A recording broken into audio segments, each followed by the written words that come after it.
In New Delhi, Ismail Khan is still mourning his sister's death, whom he lost a year ago. This is my sister, Muskan. She died in a fire. She worked in a factory. This picture is from when she was in school. She was doing modelling. When I look at this picture, I miss her very much. On 14th May 2022, a massive fire broke out at this electronic manufacturing unit in West Delhi. 27 people lost their lives. According to witnesses, this building had no emergency exit. The only entrance was blocked by boxes when the building was engulfed in flames. Ismail puts the entire responsibility of the catastrophe on the owners of the factory. If the company where the fire took place had put in one more exit, then everyone could have escaped. Nobody would have died. The fault lies with the owners of the factory. When they took charge of it, there was no fire exit or anything, which there should be for emergency situations. The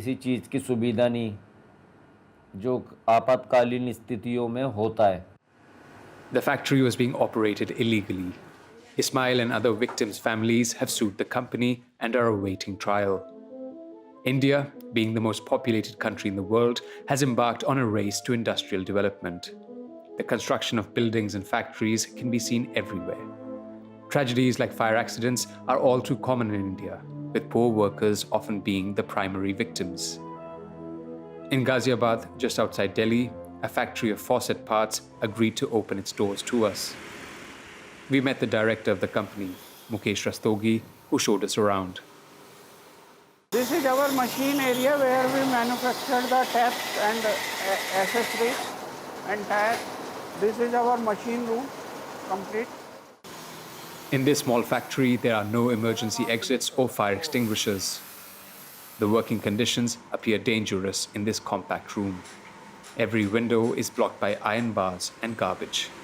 The workers are not provided any gloves, safety shoes, or even a mask.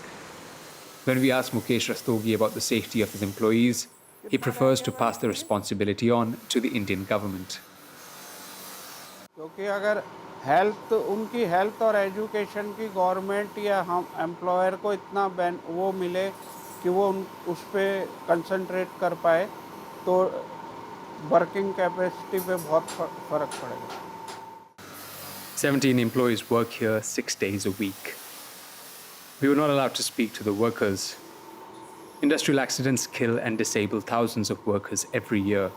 The Indian Ministry of Labour has reported an average of 3 deaths per day in recent years, whereas the independent surveys of 2017 indicate the figure to be 131. To the east of Delhi, Ramsant has been bedridden after he got seriously injured 8 months ago. A bottle of acid exploded all over his body in the chemical warehouse where he was working. वो सही नहीं था, आँखों से अंधे हो गए sir.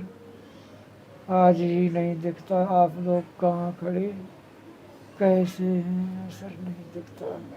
ना ही कंपनी मालिक देखने आई एक बार भी.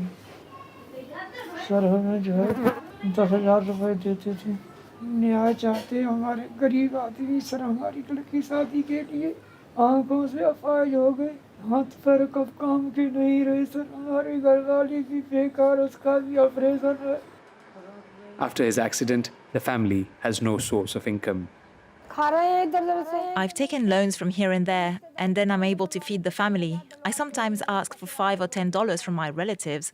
The rent has also increased, and I'm under a lot of debt. I had property in the village, but I've sold it. It's been a year since this tragedy happened. Ramsant has no resources for a legal fight. In the Indian capital, an international organization is trying to advocate for these vulnerable workers. Apurva Kaiwar is regional secretary of the Industrial Union. She denounces the laws which could worsen the working conditions. What does happen now is that there is a move on the government's part. Random, unplanned, unannounced inspections are going to be stopped. So there will be, the inspectors will actually inform the management when they will come and inspect, right? And this is going to be, this is not something that is safe for anybody, for workers. That is the only thing I will. Other laws have been announced by the government. Among other measures, only factories with more than 250 employees would be obliged to have a safety committee, as opposed to 10 previously, a reform also criticized by the trade unions. Priority areas.